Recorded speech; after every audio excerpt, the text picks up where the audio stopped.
Thank you, Jose. Good morning, everyone. My name is Alok Kakkar, current Greater Washington, D.C. chapter president. It's been an honor to open this annual cloud conference. Our team, volunteers, Jose, Scott, all the directors are working very hard to put this together. So I really thank them, everybody. Thank for their great effort to bring another excellent lineup of speakers and topics. With that said, our topic, which I liked very much, public cloud, the good, the risks, the audit. We try to cover the full gamut of cloud from the risks to audit to controls, and you will see up with our discussions and speakers. It's an honor to introduce our partner from Cloud Security Alliance, DC chapter, Anil Karmal. He's here with us, and Cloud Security Alliance, they are doing a lot of stuff with us. Strategically, we are trying to reach out our community and market our events and all the training options. And it's been a great so far. It's another great event. With that said, I will welcome Anil, and Anil, please go ahead. Great. Thank you very much, Alok, and good morning, everyone. And welcome to the ISACA CSA DC Cloud Conference. We are honored to partner with ISACA Greater Washington, DC to be a partner in this conference. To that end, the Cloud Security Alliance and ISACA have a long shared history, and formally last month signed an agreement to work together as a strategic partnership to reinvent cloud auditing and assurance.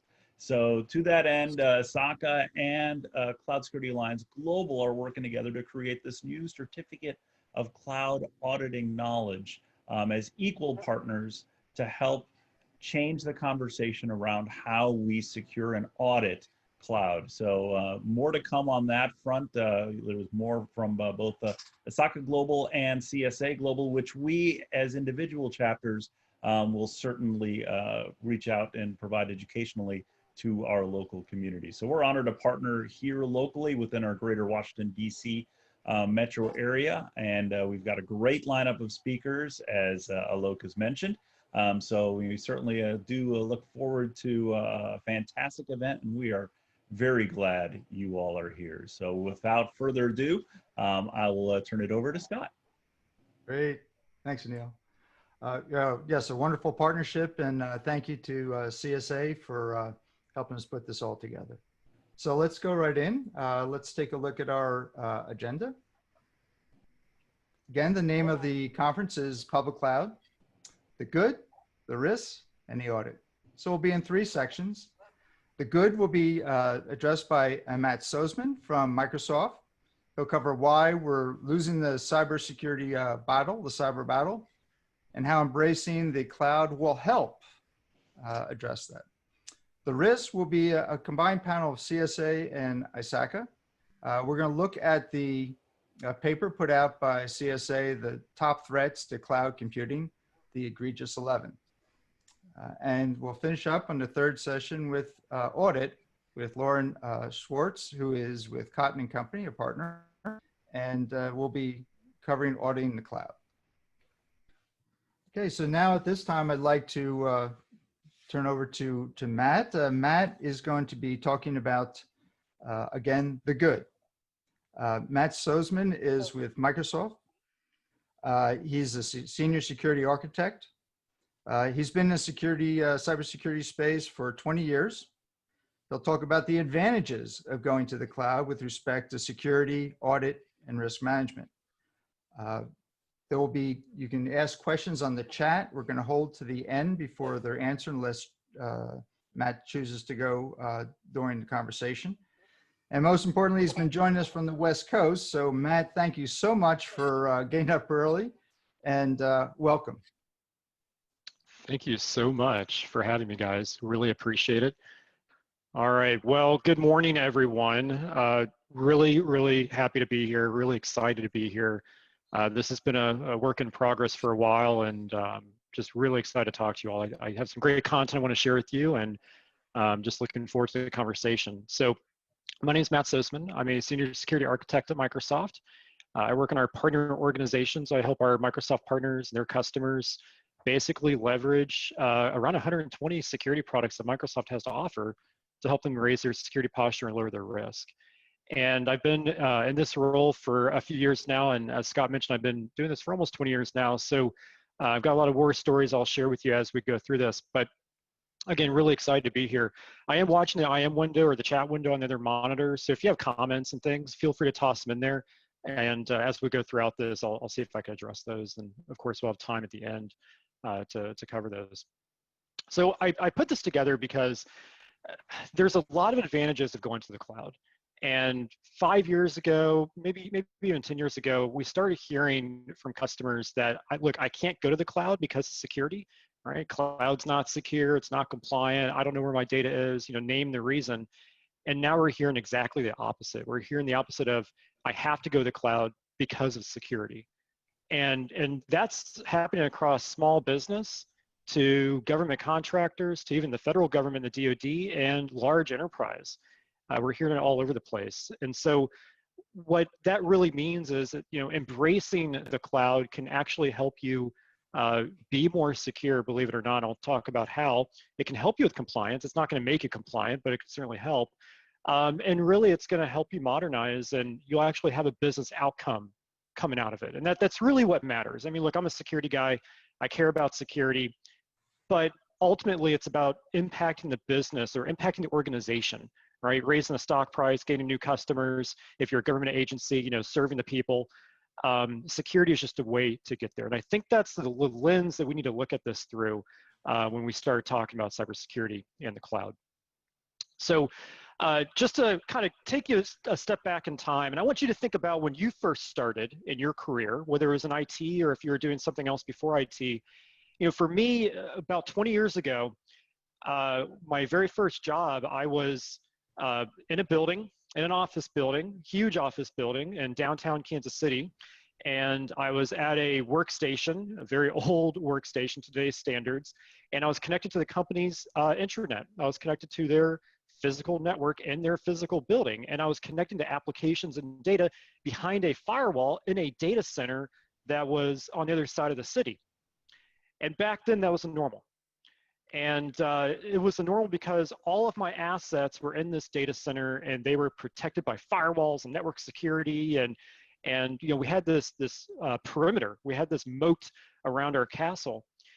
And times have really changed. I mean, with COVID-19, we'll talk about that here in a moment, but just in the last decade or so, times have really changed. People have gone mobile. People have definitely gone cloud, and we need to think about that mobile first, cloud first mentality with our end users. Look, it's happening whether we like it or not. And as we start to think about today's model, well, data is not in the data center anymore. Data is everywhere. In fact, if you just think about this for a moment, back when we were all traveling, I used to travel a lot last year. I'd get on an airplane, and the person sitting next to me typically had 2 devices, and that second device was probably a corporate device. But they had a personal device. What's to say that they're not storing that sensitive corporate data, whatever it may be, on that personal device, on that iPad, on that home PC? They're using, let's say, Office 365, but there's a certain percentage of the population over here using maybe, Dropbox or Zoom, which are great products, but they're outside of IT's purview. My point is, data's everywhere. And, we may sit back in our IT chairs and say, no, I got complete control over it. We don't. Users are going to do what they need to do to progress the organization forward. That's just the reality of today's world. People have gone mobile with personal devices, and they're storing data on non-traditional services like cloud services and USB drives and that kind of thing. And if you think about this, when you think about the number of organizations out there using cloud, 94% of organizations out there, that's government, that's commercial companies, those could be schools, but 94% are using cloud in some form or fashion. So we got to take it seriously. And then if you think about the average employee out there of these organizations, they're using mobile devices. They're using apps on their mobile device to get work done. Are you securing that device? Are you encrypting that data? Are they uploading that data simultaneously to Facebook? I mean, we got to start considering about this stuff. And that 7 billion number there about internet connected devices, those are IoT devices or what we call operational technology. Those are running power plants and water treatment facilities, and they're basically running manufacturing companies. We got to take those into consideration as well. And so, all of this is how the world has changed, and just a testament to that is, we can't forget about security, and security is a big part of this. As we've all seen here at COVID-19, our world has been turned upside down. Now, for some of us, and for like myself included, I've been at Microsoft for 10 years now. I've been a remote employee the entire time. I mean, I do have an office in San Diego that it's a kind of a sales office we can go to, but I've been working from home for the last 10 years. Before that, when I was at BlackBerry, I was working from home. And then back when I was at Sprint, I even had a mobile role there. So for me, this is not really new, but for many of us, it is. And the nature of our business and the work has changed. But not just in COVID-19 and working remotely, but it's also in how we interact with our business partners, how we interact with our customers. Well, a lot of us are sharing documents. A lot of us are, hey, let me just send you that PowerPoint deck before the Zoom meeting. Well, we got to make sure we're sending the right deck, but we got to make sure it's encrypted and secured and shared with the right people. The nature of that business has changed. My most important one, though, that I think about is conventional security tools have not kept up with the pace of technology. During my time here at Microsoft, in my current role, I work with a lot of our partners. But before this, I was in our consulting services division. I've probably been to several hundred customers over the years, large enterprise all the way down to small business. And one thing's for certain is that they're still using security tools that are dated, vastly dated. And when you think about the landscape of cybersecurity, you have to stay ahead of the adversary. Look, they are using cloud against you. They are using machine learning and artificial intelligence against you. They're actually spinning up, hacking environments, if you will, botnets and everything else in AWS and Azure and GCP, and they're using the power of the cloud to initiate their attacks. We got to fight back. And those traditional tools don't really allow you to do that. And then really important here is the cost of breaches. Now, I'll have some data points on that here in a moment, but I've seen companies and organizations go out of business because they've been attacked. And also I've seen them go through heavy fines from regulatory bodies because they're not meeting compliance. I've even seen, I actually saw a school last year lose their accreditation. It was a university, a community college, because they couldn't meet compliance because they were subject to a cyber breach. So this stuff is really important, and as the world moves to cloud first and mobile first, this stuff has to stay at the top of mind. Now, when we think about cybersecurity, this is not an IT thing. I want to be really clear about that. This is a C-level executive thing. This is a conversation that has to be happening in the boardroom. This is a conversation that cannot just happen down here with the IT professional and the individual contributor role. It's got to go up through the leadership ranks, and it's got to go across the leadership ranks. So up through IT and out through the rest of the CIO's peers, because it has such a heavy impact on the business and on the organization. Let me give you some data points here. IBM recently shared out in their data breach report. Think about this for a moment. 280 days. So that's the amount of time that attacker is on the network before they're discovered. Think about that for a moment. When you're sitting on my couch, drinking the beverages out of my fridge, and listening to all the private conversations between my spouse and I never even know that you're doing that, that's a problem. And you're waiting for the right time to strike. That's really interesting. So if you start looking in history over the last few years, these data breaches, that's exactly what happened. In fact, there was a large data breach recently that the attacker was on there since 2014. Since 2014, and they didn't know he was there. So we gotta have this assume breach mentality. We can't say that, oh, I gotta have best of breed solutions, and I need to be able to secure everything and make sure it's, no. we got to assume that that bad guy is in the environment, and now we got to assume that breach is happening. How do we respond to that and let that rigor, that mentality dictate how we secure the environment?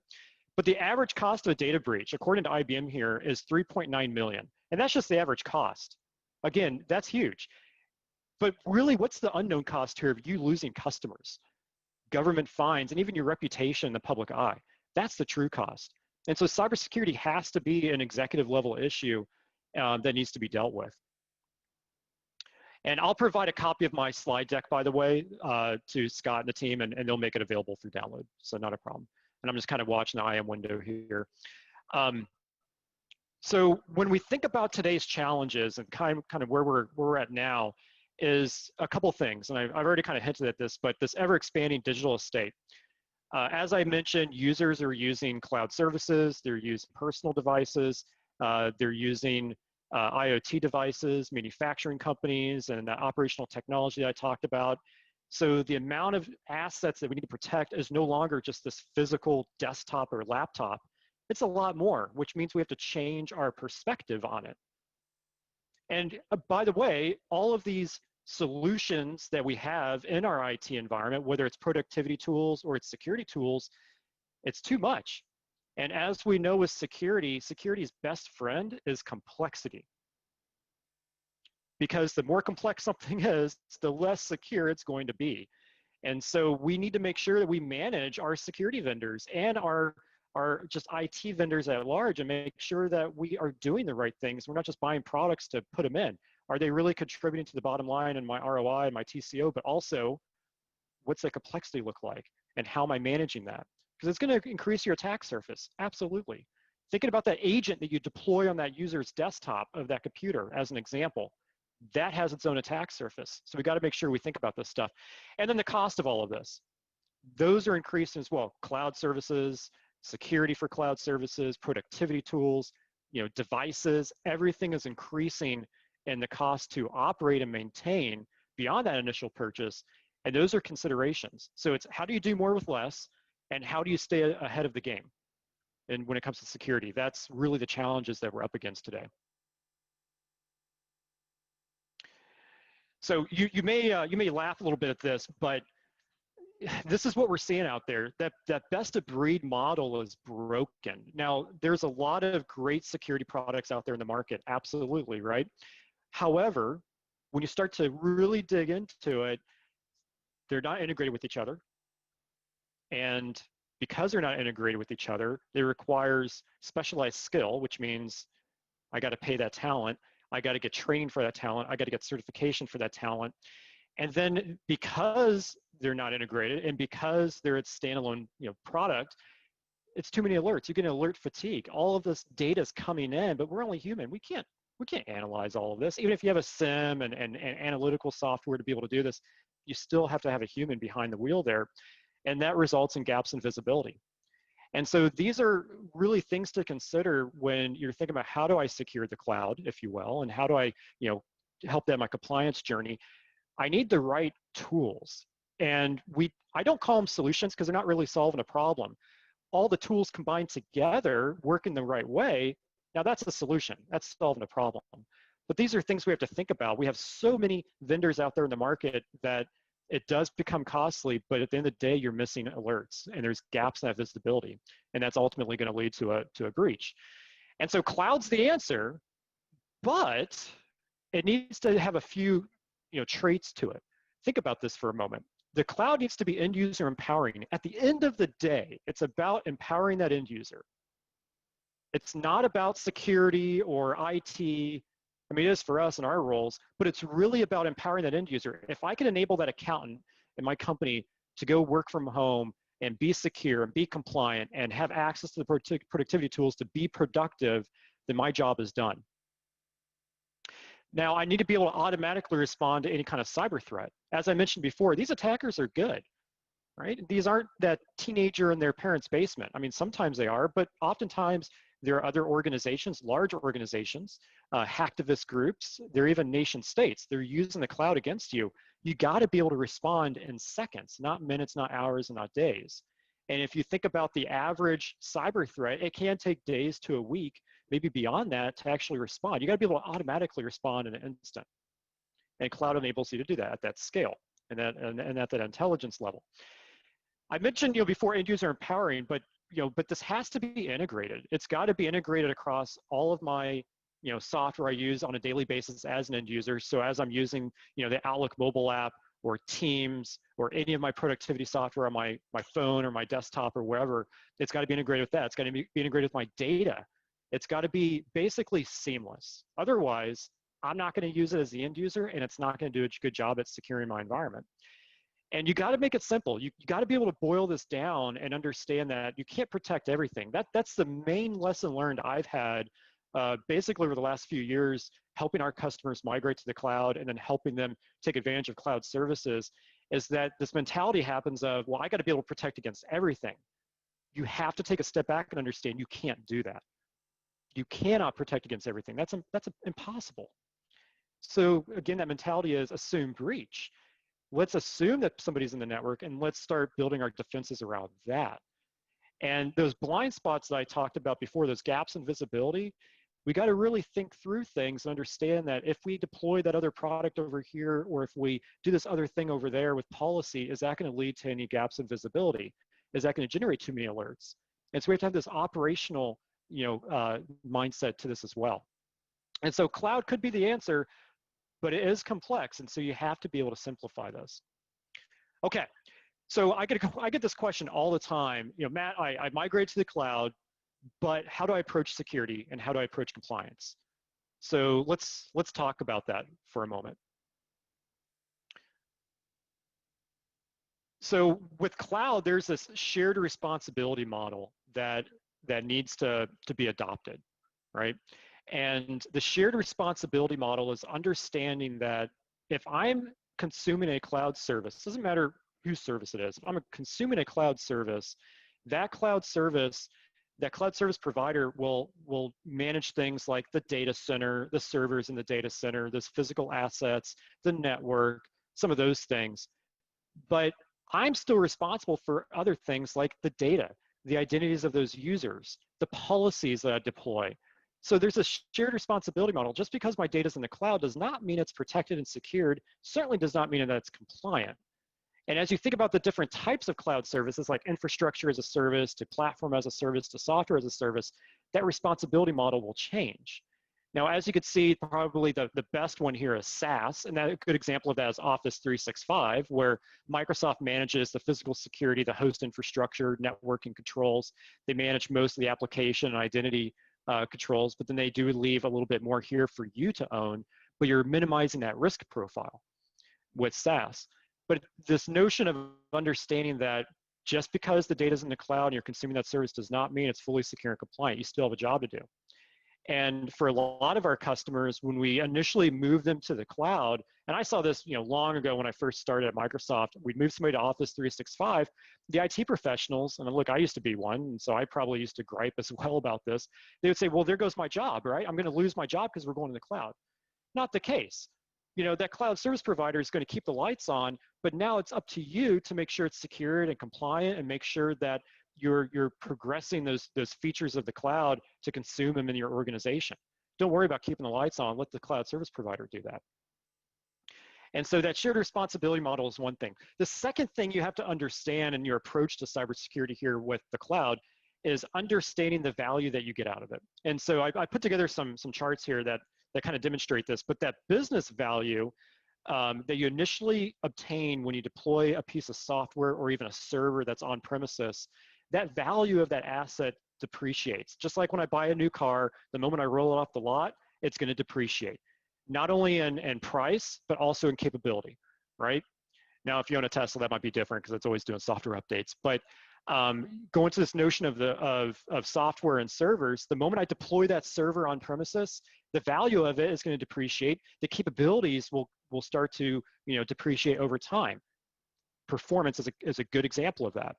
But when you think about the cloud, when I deploy that cloud service, because I'm not actually managing and running it, somebody else is, and I'm just taking care of my data and some of those items in that responsibility model, well, the value is actually going up because that cloud service provider over time is going to enhance it with new capabilities.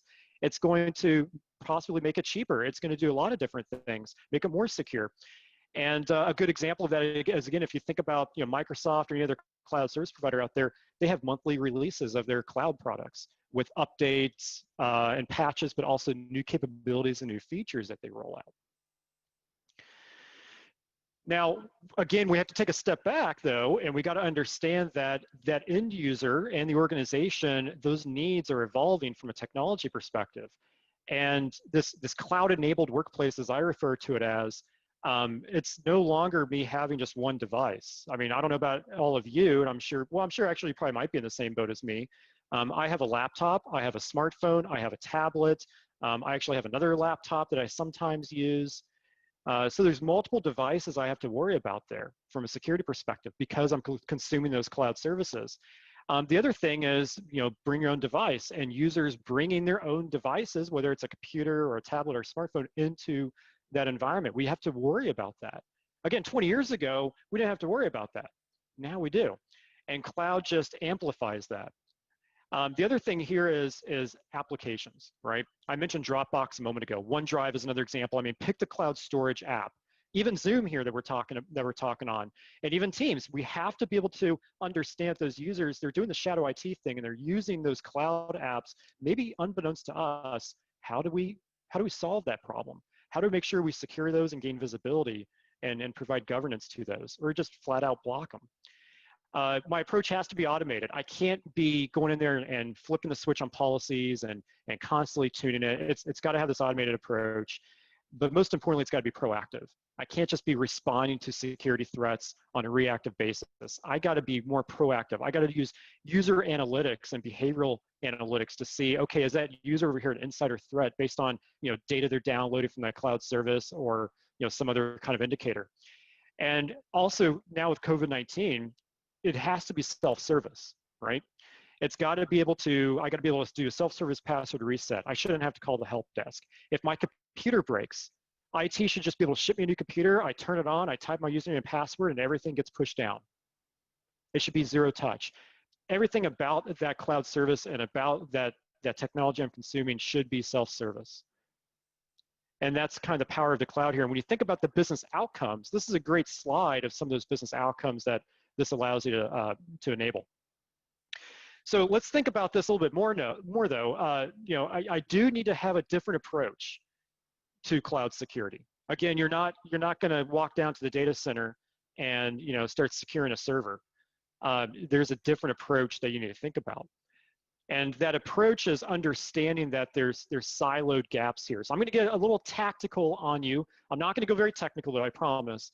But if you think about the average threat that's out there, it's phishing email, right? And so if an attacker sends a phishing email, whether it's a malicious attachment or a malicious link, and you open that attachment or link, they're going to gain access to your computer and the rest of the environment. They're going to establish command and control. They're going to start bringing down additional code that's malicious or malware or whatever it is. And then they're going to start navigating the environment. They're going to compromise your user account. Then they're going to try to move to somebody else who's maybe more privileged, like an admin, compromise them. Then they're going to compromise the entire domain and infrastructure. And then they're going to try to steal that data and exfiltrate it. And so each one, we call this the kill chain. And so each one of these links here of the kill chain represents a silo. And so we need to be able to look at this across the board, and we need to be able to understand when something's happening in one of these links, what's happening, and then how do we put up those automated defenses? And that's where cloud comes in. And the second thing, though, is we need to think in terms of layered defense. And so I'll pause here in just a moment. I'm going to look at the IM window because I do see some chat traffic happening here. But a layered defense is key. Again, remember I mentioned that nothing is 100% secure. If somebody tells you that, don't believe them. It's impossible. But what is true, though, is let's make this as expensive as possible for that adversary to try to gain access to those crown jewels, which is going to be your data. And let's make it as expensive as possible to where they give up or they move on. If somebody really wants in, though, they're going to get in, right? If you have enough time, money, and resources, you're going to get in. But that defensive strategy has to be part of this. I think about my tinfoil hat and the layers of my tinfoil hat. Identity and server security, network security and data security, and just building out those layers. And again, that's what we need to think about when we start thinking about securing the cloud. And the first step here is with identity. Now, what's interesting, I'm watching the chat window here, is we have some comments around, well, can cloud handle the volume of data in the future? Will there be enough space to manage the volume of data if organizations will move to the cloud services? Yeah, I'm optimistic about that. I believe, yes, it can handle the capacity of the future, unless we have another pandemic on our hands, where we did see cloud service providers have to quickly scramble to increase capacity because it was no longer at the average growth rate. It's just booming at that time. But when you think about cloud and you think about how these cloud service providers run those services, they're doing it at massive scale. And, if you think about Microsoft, there's hundreds and hundreds of data centers out there worldwide. In Microsoft, we put over $1 billion investment in security every year. Most cloud service providers can't do that. And so when you think about the amount of scale there that those major cloud service providers have, those will lead to additional capacity and additional capabilities. So I would just kind of think about that. The other thing that I would think about here in regards to capacity is you have to also understand the data that you're putting into it. And it's garbage in, garbage out. And so, do I really need to put all of that data into the cloud? Is it required for a retention schedule or for legal purposes? There is a concept of grooming my data first before I put it in there. So just something to think about, because not only is it now in the cloud, but I got to worry about e-discovery and I got to worry about protecting that data. So put up there what makes sense. But if there's stuff from like 10 years ago that you just don't need, consider that. Henry asks here, regarding loss of customers, do you think we will ever reach a time where the populations becomes inured to data breaches, almost expecting their information to be mishandled? I actually think we're already there for the most part. And when I think about the security capabilities that the cloud enables, I'll just give you one example here. Microsoft, we have something called Azure Information Protection, which allows me to basically apply what we call a label to a document. And that label is now in the metadata of that document. So anywhere that document travels, it's always encrypted. I could put it on a USB drive and hand it to you. But unless you have my identity, you can't open it. And so we do have to have this assume breach mentality and assume that this data is being mishandled. And then we have to apply those appropriate controls like Azure Information Protection as an example. But it does start with identity, though. And I want to talk about that for a few moments, because I think this is the most important concept around cloud security and compliance to understand, is that it all goes back to identity. Remember that moat and castle example for a moment. And remember that data center example of 20 years ago. Well, now data is everywhere. It's on USB drives, it's on personal devices, it's in other cloud services. Even if you still have services on premises, your email and your file server, I can almost guarantee you that your users, they're doing shadow IT and they're storing that data probably in a cloud service. Why? Because it's easier for them. And I've got plenty of war stories where I've been investigating data breaches where the user was actually storing data in a public cloud and IT never knew anything about it. So we need to assume that's being mishandled. But the common denominator there is identity. That's the new perimeter. That's the new firewall. If I secure your identity access to all of these different cloud services, then that's one layer, and it's a really good layer in my security strategy. And that starts with having that cloud identity provider, or IDP. And that cloud identity provider is where I'm managing my on-premises identities, so maybe it's Active Directory.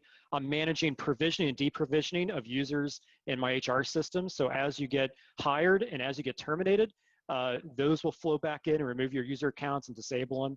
I'm managing external identities, my business partners. What amazes me, especially now with cloud, is businesses are sharing their data with other businesses. Well, here's the problem with that. Let's say you and I are doing business together and I share a confidential document with you, right? You're under NDA and I share that document with you.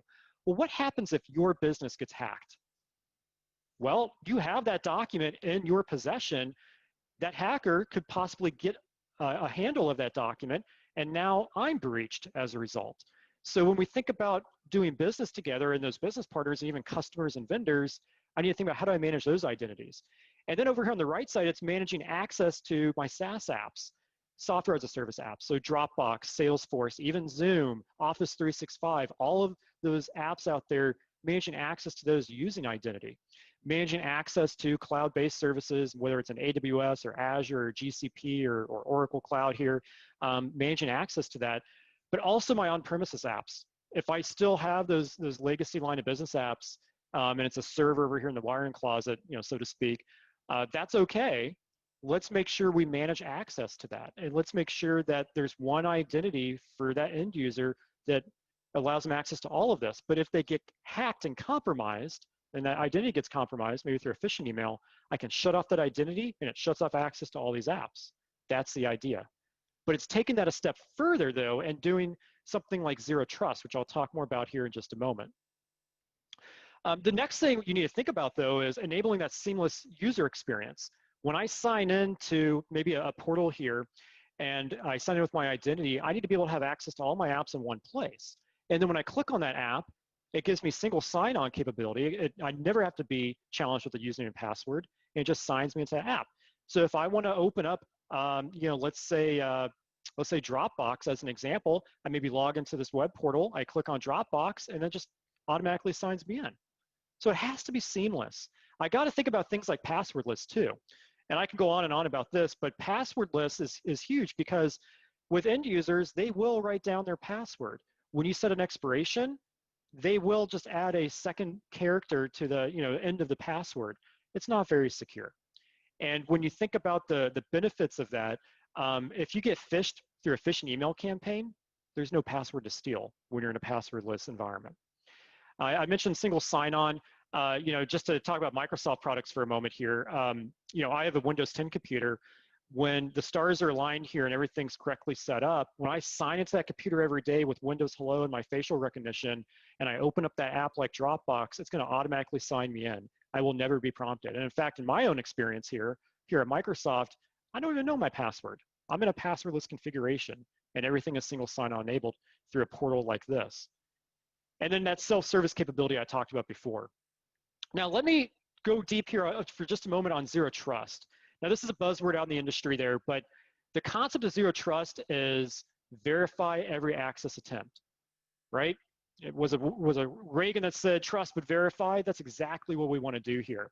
And so we want to pull signals in. So as that user signs in to that app, maybe it's Zoom. What device are they coming from? Is the device managed? Is it compliant with my IT policy? What location are they coming from? Is it overseas? Is it in the States? Is it an office building? Is it home? What application are they trying to use? But also, let's evaluate that real-time risk. Are those credentials up for sale on the dark web? Is impossible travel happening? A number of those different signals there. And then let's use the power of the cloud there to crunch on that data. And then let's make a decision. Do we want to allow access through the front door? Or do we maybe want to challenge with something like multi-factor authentication or 2FA? And get that push notification or that SMS code or that phone call that is that second factor there.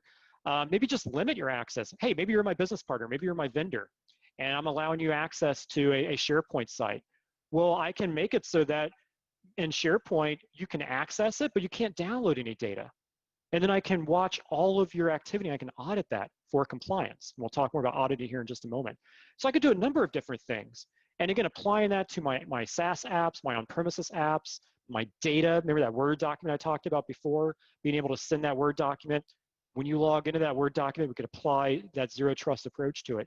But I have to think about that when I start to adopt those cloud services. Identity is everything. And it goes beyond that. From an IT perspective here, we need to also think about the identity lifecycle. As I hire people and fire people, what's that life cycle of that identity look like? Let's make sure there's no gaps there. That's a common gap, is that when I terminate the employment of an end user, their actual identity, maybe it's an Active Directory or maybe it's another directory, that life cycle is often forgotten about. So that user's account is still active, which presents a risk, right? Access life cycle is really important. Let's not give everybody access to everything. Let's make sure that only people with a need to know have access to those really sensitive apps and pieces of data. But here's the key part here, guys, and everyone, is admins have the keys to your kingdom. Think about this for a moment. If I'm an IT admin, Maybe it's an Office 365, we call it a global administrator. Or maybe it's on premises and Active Directory, we call that a domain admin or enterprise admin. If I have admin rights, I have keys to the entire kingdom. I can access your data and everybody else's data. I can open up your email box. I can do anything I want. That's the weakest link. So if there's anything you get out of my talk here, the one thing I want you to take back is thinking about how do you secure your IT admins. If they get compromised, or there's an insider risk that happens, let's hope that doesn't happen. Those admins are the weakest link. We need to figure out how do we secure those. And that's around privileged access. Let's give those admins just enough access to servers and applications, but let's minimize that access too with only a limited amount of permissions and a limited amount of time. Again, it's about assuming that breach mentality and making sure that we're minimizing the ability for those admins to move around the environment. And I'll pause here in just a moment and address some comments here in the IM window. I mentioned before, data is everywhere, right? It's exploding. Well, I have personal devices, I have corporate devices, I have USB drives and everything here on my desk. I do have data across all of it. I'm sure you do as well. And the thing about that data is not only is it everywhere, it's even in other cloud services you may not know about. It's in text messages. It's in chat messages in Teams or Slack or wherever, right? It could be data here in the Zoom chat for all we know. It's everywhere. Your vendors have it, your customers have it. But then there's also those compliance and those regulations around that data, like we're seeing with GDPR and CCPA. And again, I often hear from organizations that are like, Matt, I don't need to be compliant with anything. You might want to check with your legal counsel. You might have to be compliant with something like CCPA if you're doing business in California, or GDPR if you're doing business in the European Union, or you have data from an employee that's a resident of the European Union. Those are things you have to think about, along with everything else. And if you're doing business with the government, that's a whole other set of regulations. So the data is everywhere. You have to be able to manage that. And at the end of the day, that's what the bad guys are after. So some questions I often ask are things like, do you know where that sensitive data is? Do you know where that secret formula to that sugary soft drink resides? If you can't tell me where that sensitive data is, there's a problem, and you probably can't. I mean, there's no way for you to know where all that data is. And then the other question I have is, as that data travels inside and outside of your organization, maybe you send it to Matt at Microsoft, or you send it to Scott, or you put it on a USB drive and give it to somebody. How do you control that data? How are you governing access to it? How are you auditing that data?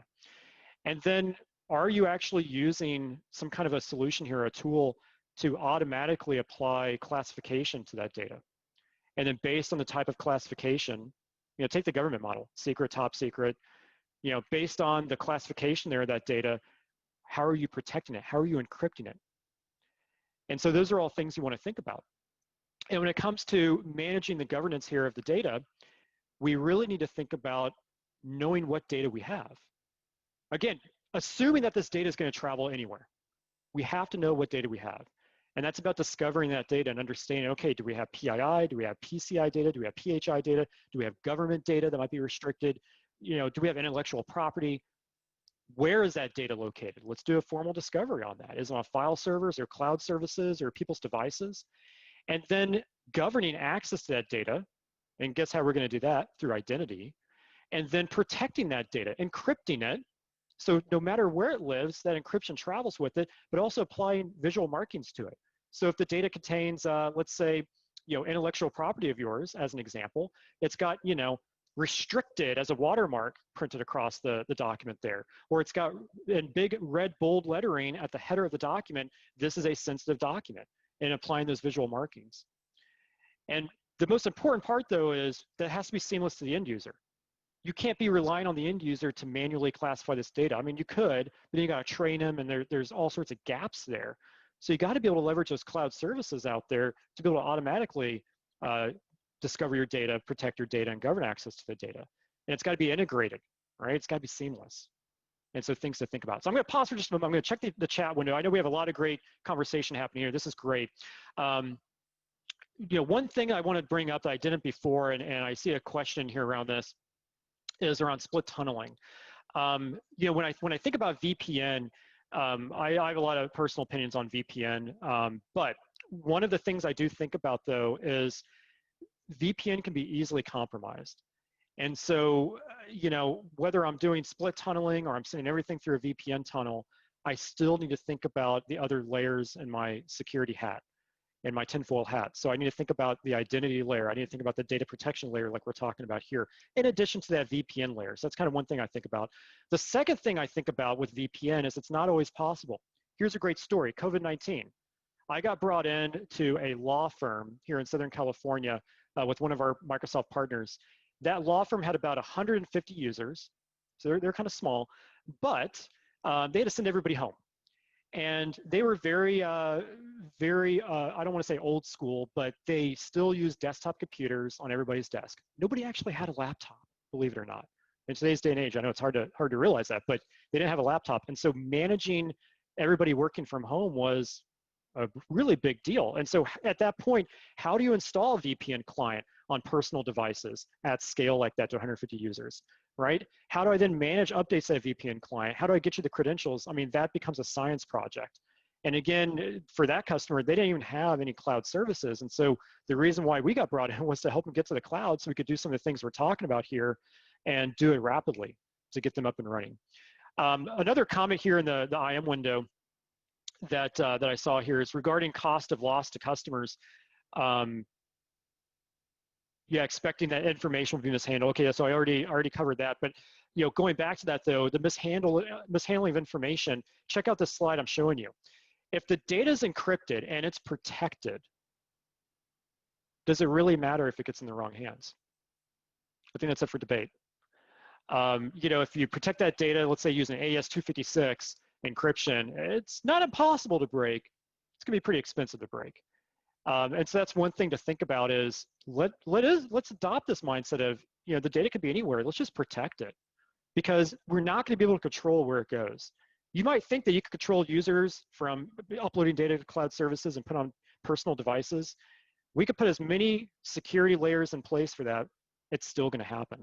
So let's go back to the root cause here, the data, and let's just protect it at its root, at the file level. I threw some stats up here. Now, these are a couple years old, but I think they're still relevant. With the stats, I want you to take a look at these.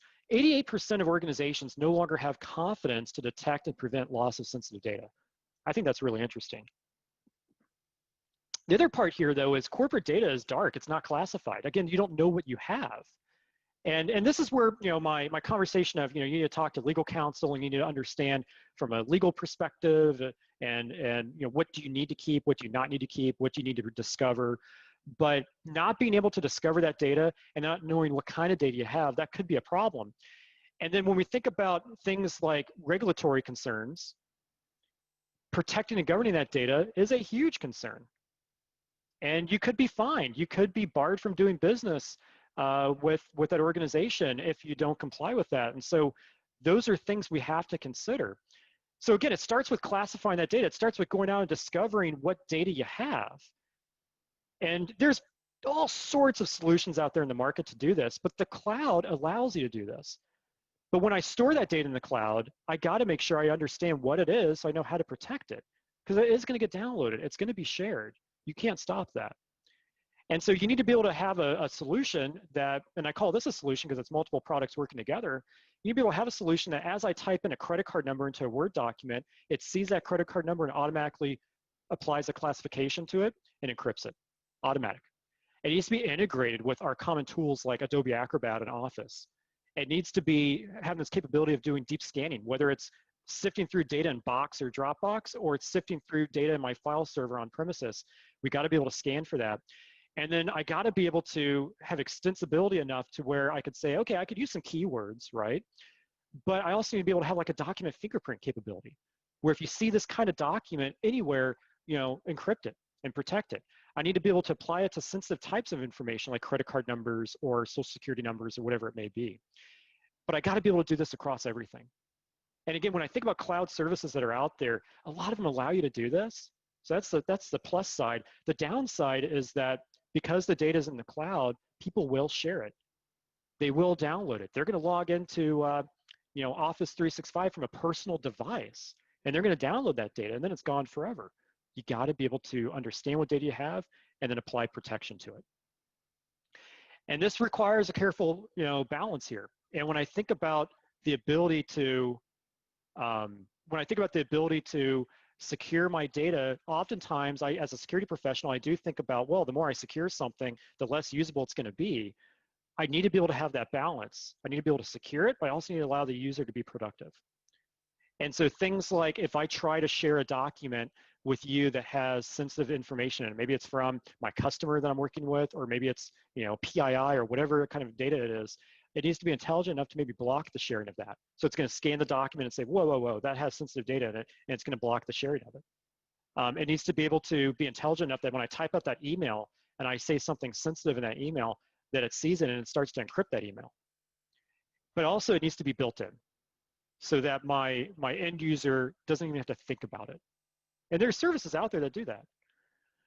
So let's pivot for a moment. Let's talk about regulations, and then we're going to start to wrap up here. Regulations, I mean, I'm sure with this audience, I don't need to preach about it. I'm sure you all get it, given the line of work that you're in. But just a reminder, regulations are really important, and there's reasons why we want to follow it. And if we think about something like the Cloud Security Alliance or NIST framework and some of those other frameworks out there, it does help us to better secure the environment. It helps us to be compliant.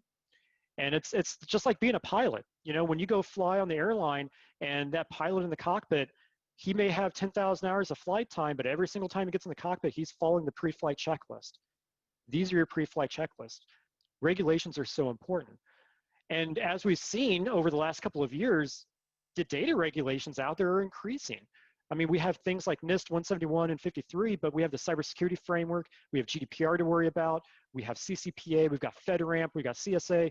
All these different regulations out there are increasing, and we have to be able to stay up to speed with it.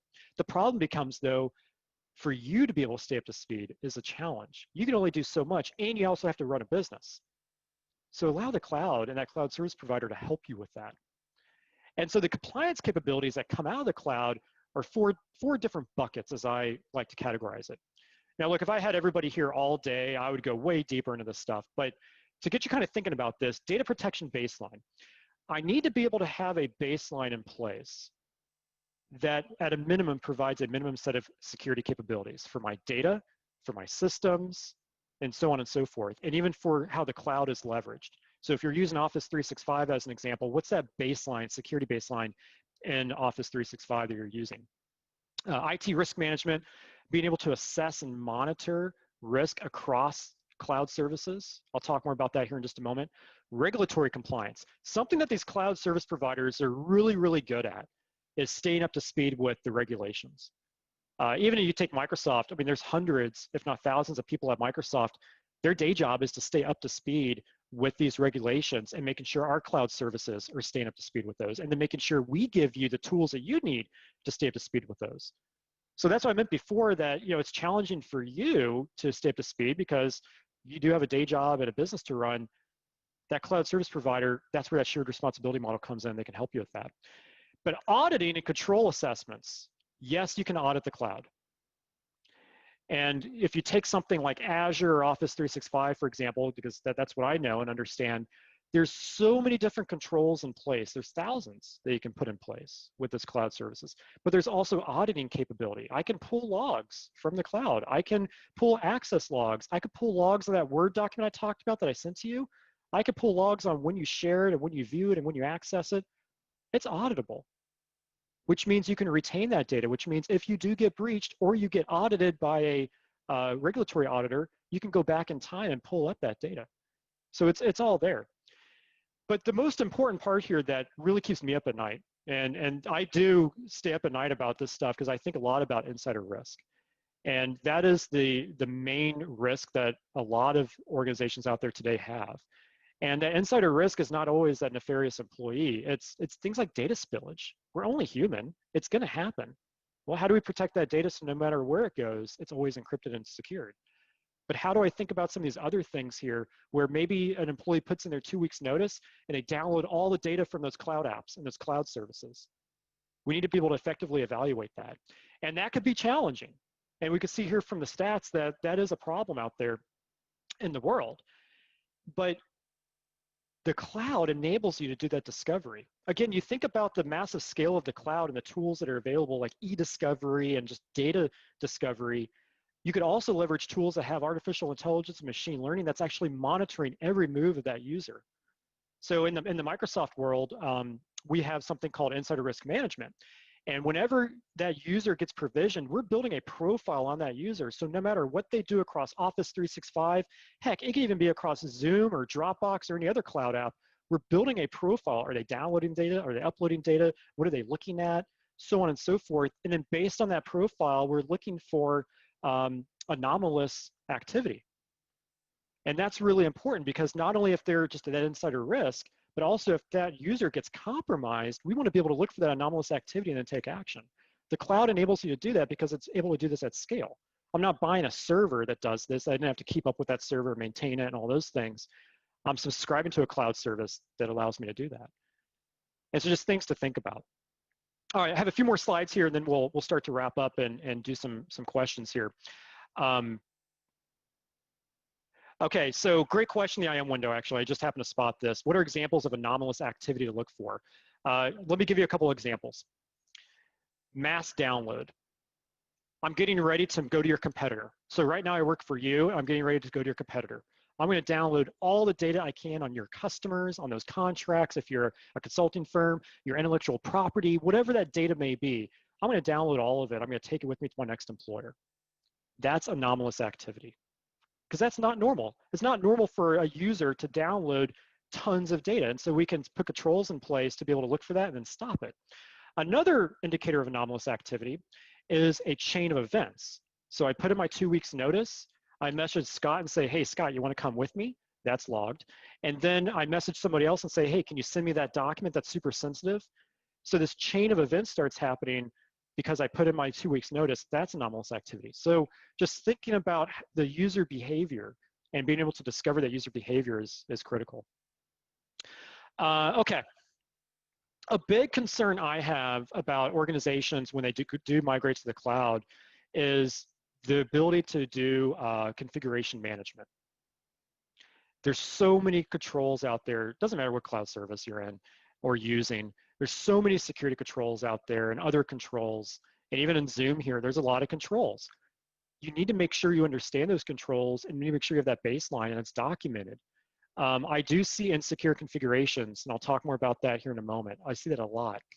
But you need to be able to have visibility into security compliance. You need to be able to understand how is your cloud app or that service, how is it secured? And then what do you need to do to finish your half of the security challenge there, and then also finish your half of the compliance challenge? And then just realize that these cyber attacks are still happening, and so you need to make sure security is top of mind. And that's where I talk about securing the cloud. Now, this is a very high-level diagram. I'm not going to get technical here. Again, if I had you all day, we'd talk more about this. But you need to be able to log all of that activity in the cloud, like I mentioned before. Now, whether you're using 20 cloud apps or everything's in Azure, being able to log all of that activity, people downloading stuff and accessing apps and logging in and so on and so forth, send it to a centralized place, and then being able to integrate that with other products. Maybe I have some other security products I might want to use. Integrate with other clouds. The reality is that organizations out there are not using a single cloud provider. They're using multiple cloud providers.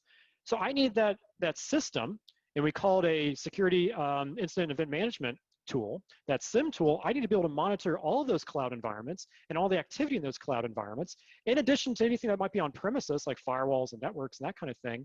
Have it all fit into one place so I can slice and dice that data and look for that anomalous activity, and being able to look at those audit logs and provide those to my auditors.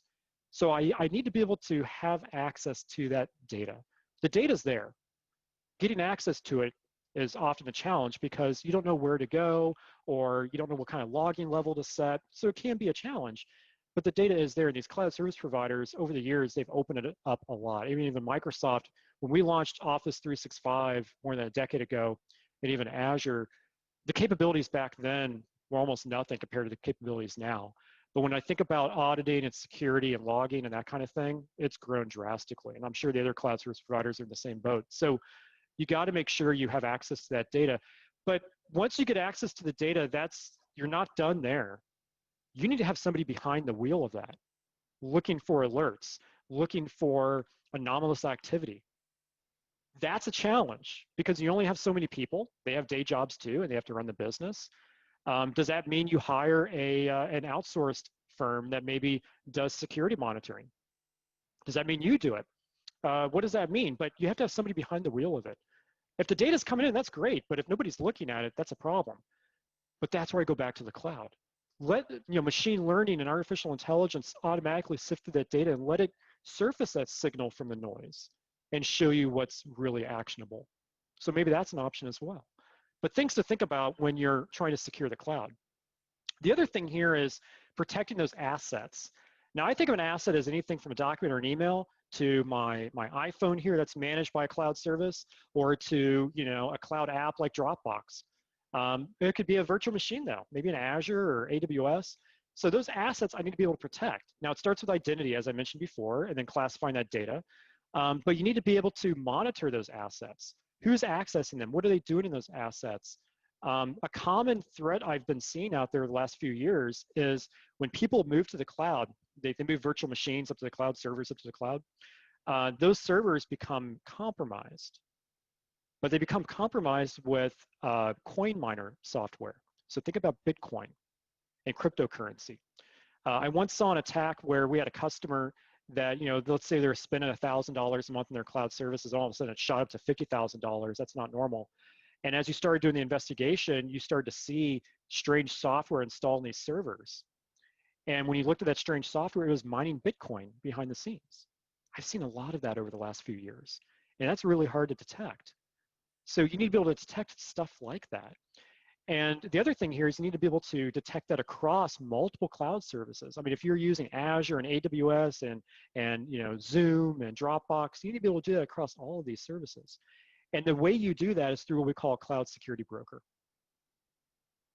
And a cloud security broker is just one of the methods here, but it's a really good method. And a cloud access security broker, there's many different flavors out there in the market. But I need to think about these types of tools because it does allow me to connect to these different cloud services and audit them. And then it allows me to apply controls to those cloud services. It allows me to look for that anomalous activity and create alerts. So you'll have access to this slide deck later, and I'll fully expect you to go through it and review it in detail. But those cloud access security brokers do apply a level of intelligence as well. A lot of them have AI capabilities and automation capabilities. Again, we need to be able to respond in seconds, not minutes or hours or days. And no human can really do that effectively. We're inefficient. We need to allow the technology to help us there. And that's what these cloud technologies allow me to do. Okay, so wrapping up, I have one last point I want to make. And I'm so excited because there's so much to talk about here. But the last point I want to make here is cyber hygiene. None of this matters if you're not staying on top of it. And when you think about cyber hygiene, there's a lot of different factors that come in here. How many administrators do you have? What kind of security protocols and things that you're using that might be legacy and maybe have vulnerabilities to it? How are you managing shadow IT? I promise you it's happening.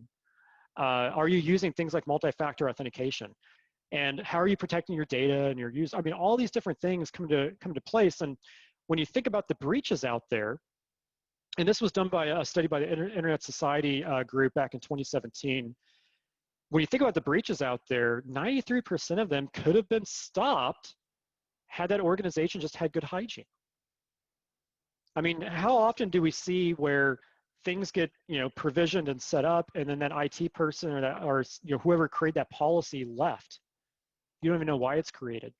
Nobody's maintaining it. And so we need to think about, as we deploy cloud services and as we migrate to it and as we start to apply security and put our data into it and so on and so forth, again, who's behind the wheel of that? Are you behind the wheel?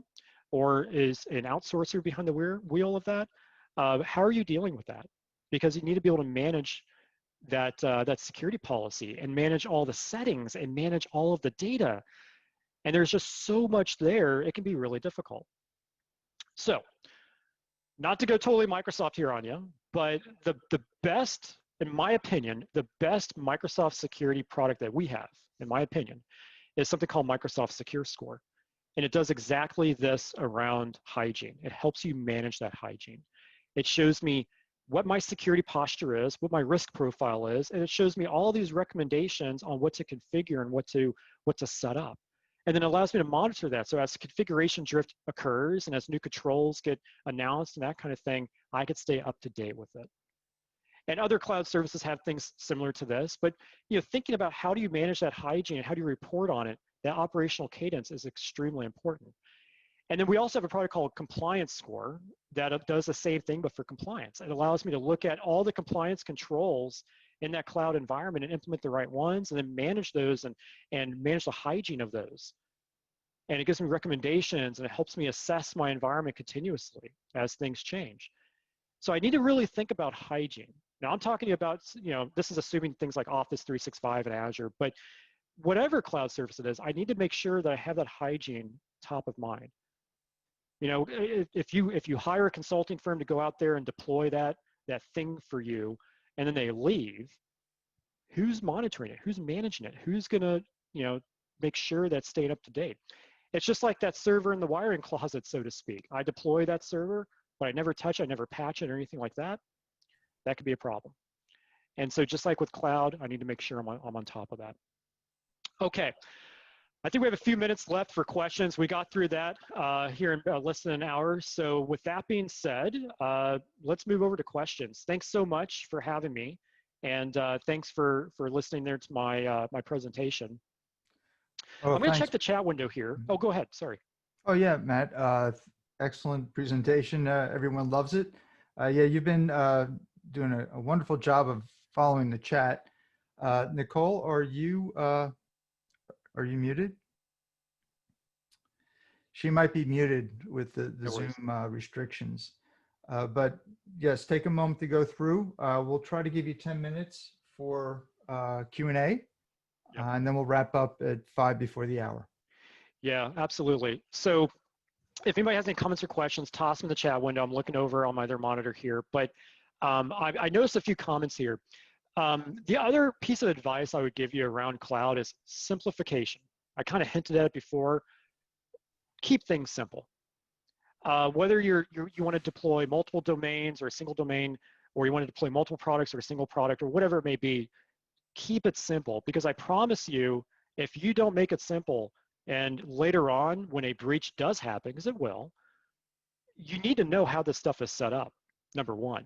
But number two, the more complexity you have, the larger attack surface, meaning more things are now vulnerable. So if you take my computer here, for example, if I deploy a bunch of agents for different products on this computer, and I deploy things like Zoom and Teams and Office 365 and G Suite and Dropbox, and I have all these different clients on here, and I have VPN, and I have backup software, and I have all these different things, that's attack surface. I have to manage each one of those apps. I have to manage security of those. I got to make sure they're up to date if they have agents on my machine.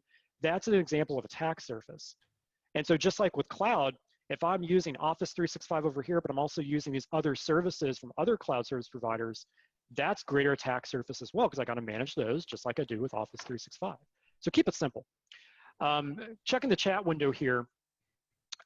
Something I want to talk about is going back to data, and I just saw a couple comments breeze by here around DevOps and data.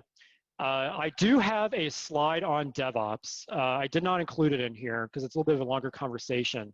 But security absolutely has to apply to DevOps, and I have a whole talk track around that. But when I send the deck to Scott and Jose, I'll include that slide, and so you can go back there and look at that. But talking more about data, you want to make sure you secure it no matter where it goes. It's going to go places. And that DLP solution may prevent you from sharing that file from that cloud service, but is it really going to prevent you from putting it onto a USB drive? Or if I get it in an email attachment, can I save it locally to my phone? So you need to assume that that data is just going to be shared, and applying that technology to it to encrypt it no matter where it goes and audit its activity is extremely important. And so just that security mindset there. Is a secure score dashboard included with standard Office 365? Yes, it is. It's included with all license types of the standard Office 365 licenses there. Azure does have its own. It's called Azure Security Center, so you might want to check that out. Secure Score, it updates every 24 hours, and as you make changes, it's smart enough to deal with those changes. looking at the comments here. Okay, so keep it simple. Great advice. But what if that horse has left the barn? Have you seen best practices to take a complex environment and move to simple? Yes. One of the best questions I ask, and I learned this from doing my consulting way back in the day, is asking the question of why. Even in a complex environment, asking the really hard questions of, you own Office 365, why are you using Zoom? You own Azure, why are you using AWS? Or you own AWS, why are you using Azure? Asking those really hard questions of, why are you doing it this way? What's the business requirement? The best example I can give you of this is way back in the day when I was doing consulting. I did some work for DoD and federal government, and I'm sure you could probably attest to, their requirements are a long laundry list. Well, oftentimes the person or individuals that create those requirements, they left the organization years ago. And so nobody can answer the question of, why does that requirement exist? And can you show me the requirement?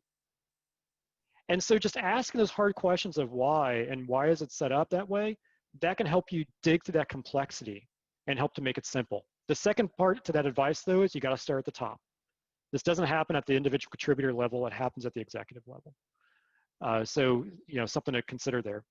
Scrolling down on the window, yeah, multi-cloud is a strategy, and it's definitely something to consider.